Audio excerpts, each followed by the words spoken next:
जय हिंद। आप सभी का कैपिटल क्लास में स्वागत है। दोस्तों, यदि आप फिजिकल साइंस के अंतर्गत कार्य नामक पाठ पर पाठ्य योजना बना रहे हैं तो आप इस प्रकार से बना सकते हैं। तो आइए जानते हैं फिजिकल साइंस के अंतर्गत कार्य नामक पाठ पर पाठ्य योजना किस प्रकार बनाएंगे।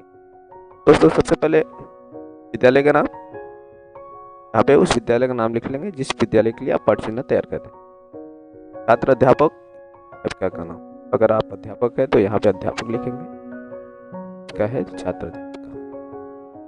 दिनांक हो जाएगा जिस दिनांक के लिए पाठ्य योजना तैयार करना है। क्लास हो जाएगा यहाँ पे विषय के अंतर्गत विज्ञान लिखेंगे और उप विषय के अंतर्गत भौतिक विज्ञान, फिजिकल साइंस, पदार्थ विज्ञान भी लिख सकते हैं।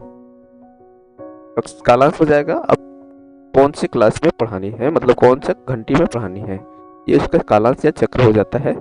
फर्स्ट है, सेकेंड है, थर्ड है, फोर्थ, जो भी आप यहाँ पे लिख लेंगे। समयावधि 35 से लेकर 45 मिनट की होती है, तो स्कूलों में लगभग 40 मिनट की क्लास होती है, तो यहाँ पे 40 मिनट। टॉपिक हो कि आपका वर्क।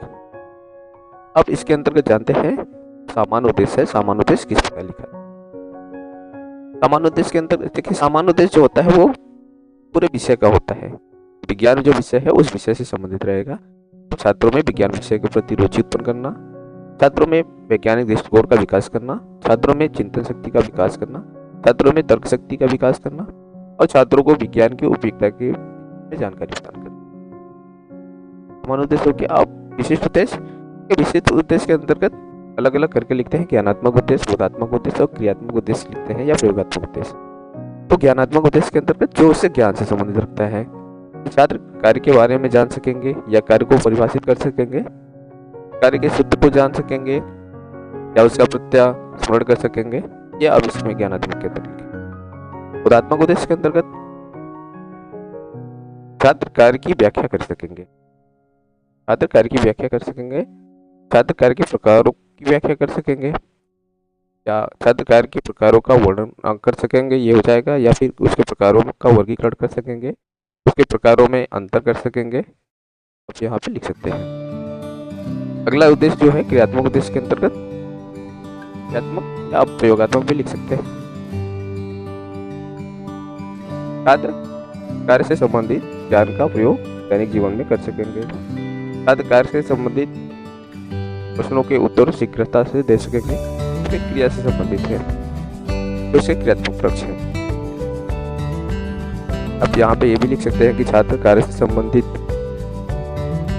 चीजों का मूल्यांकन कर सकेंगे, उसमें निर्णय ले सकेंगे, तर्क कर सकेंगे, ये सब आप क्रियात्मक लिख सकते हैं। शिक्षण विधि, शिक्षण विधि के अंतर्गत प्रश्नोत्तर विधि, व्याख्या विधि, उदाहरण विधि, आगमन निगमन विधि एक्सेट्रा इत्यादि। सहायक सामग्री, शिक्षण सामग्री में चाक हो गया, रजिस्टर हो गया, विभिन्न प्रकार के कार्य से संबंधित चित्र, मॉडल इत्यादि। पूर्व ज्ञान के अंतर्गत लिख देंगे कि छात्र कार्य के बारे में सामान्य जानकारी रखते हैं। और उसके बाद अब यहाँ से बनाएंगे और प्रस्तावना प्रश्न इस प्रकार से बनाएंगे, आप यहाँ पे देख सकते हैं। इस तरह का कॉलम तैयार कर लेंगे। छात्र अध्यापक या अध्यापिका कथन, छात्र छात्रा कथन। पहला प्रश्न है, बच्चों आप लोग को कौन सा खेल पसंद है। आप इस तरह लिखेंगे तो उत्तर आ जाएगा। बच्चे को जो खेल पसंद है वो आप बताएंगे। उत्तर लिख लिया, क्रिकेट है, कबड्डी है, खो खो है, बैडमिंटन है इत्यादि। क्रिकेट के खेल में क्या किया जाता है। क्रिकेट के खेल में बैट से बॉल को मारा जाता है।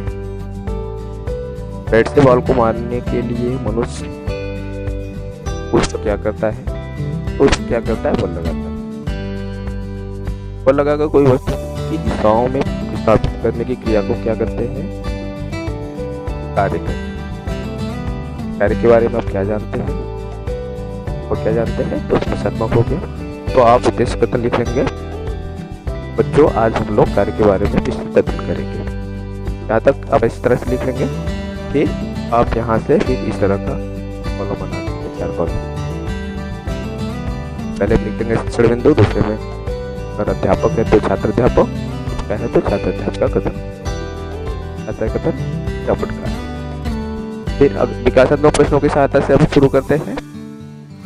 पढ़ने लिखने, ये आप देख सकते हैं इस प्रकार से कार्य कैसे करते हैं। तो समस्यात्मक है, आपने पहले कहा था, और क्या जानते हैं, तो उसके बारे में आप क्या कर रहे हैं, आप स्पष्टीकरण कर रहे हैं।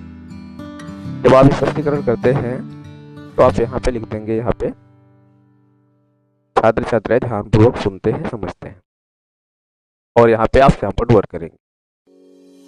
सैंपल कॉलम में आप यहाँ पे कुछ लिखेंगे सैंपल कार्य करके। फिर जब स्पष्टीकरण कर देते हैं तो हम बोधात्मक प्रश्न करते हैं, यानी बच्चों को कितना बोध हुआ। मान लीजिए आपने यहाँ प्रश्न किए, स्थापन किसे करते हैं, उत्तर इसमें स्टूडेंट कॉलम में उत्तर इसका पूरा लिख लेंगे। 2 प्रश्न किए तो 2 उत्तर लिख लेंगे।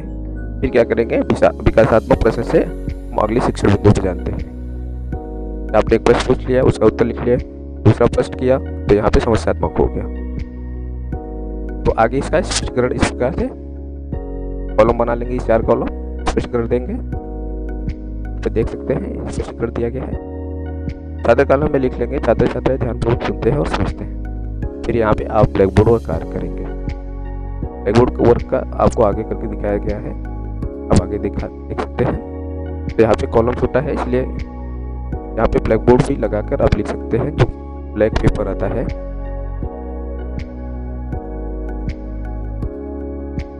इस प्रकार आप स्पष्टीकरण किए।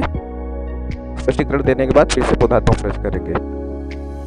बोधात्मक प्रश्न करेंगे, उत्तर इसका स्टूडेंट कॉलम में लिख लेंगे। जो जितने प्रश्न करेंगे उतने सभी का उत्तर लिख लेंगे। अभी आप देख सकते हैं जो सैंपल वर्क का कॉलम था उसमें इस तरह से एक सैंपल कार्य किया गया है। यहाँ पे जो कॉलम है सैंपल वर्क का जो कार्य है वो दिखाया गया है कि आप इस प्रकार से सैंपल कार्य कर सकते हैं। वहाँ पे इस पेपर जो ब्लैक पेपर है आप इसको वहीं पे पेस्ट कर देंगे।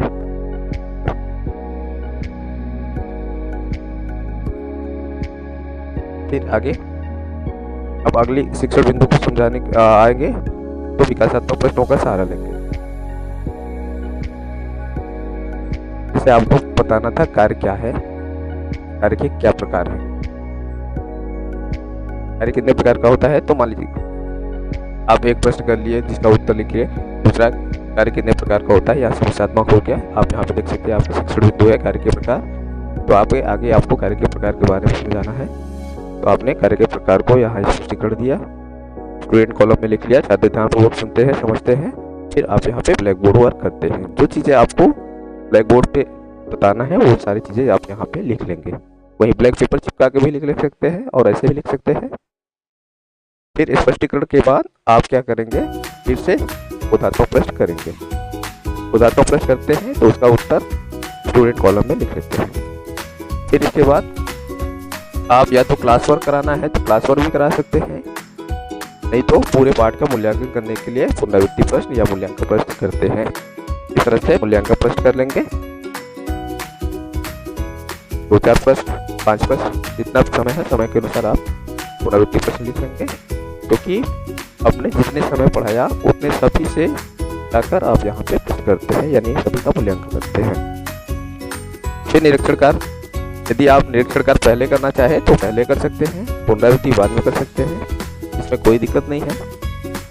क्योंकि अगर आप मूल्यांकन करने से पहले आप एक निरीक्षण कार्य करना चाहते हैं, क्लास वर्क कराकर निरीक्षण कार्य करना चाहते हैं तो इसको पहले कर लेंगे।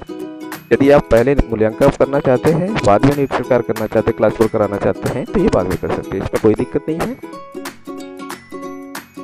तो आपने मूल्यांकन कर लिया, फिर उसके बाद अगर क्लास वर्क कराना है क्लास वर्क किया, नहीं तो फिर केवल निरीक्षण कर लिया, क्लास वर्क भी नहीं कराया। पूरे क्लास जो चीज़ें आप देखते हैं यहाँ पे सभी चीज़ों का मूल्यांकन करेंगे।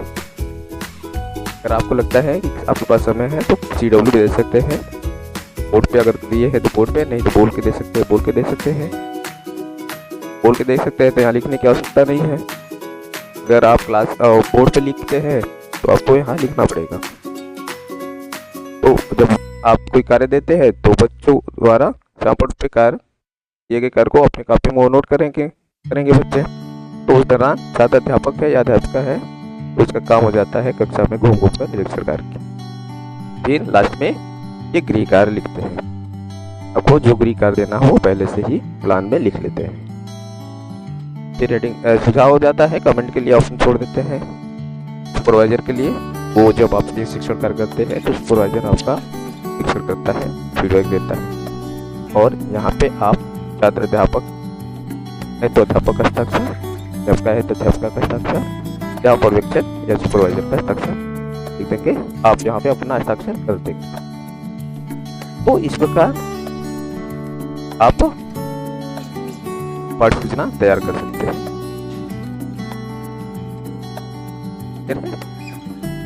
आप चाह रहे हैं वर्ग टॉपिक पर पाठ योजना तैयार करें तो इस प्रकार से आप कर सकते हैं। धन्यवाद।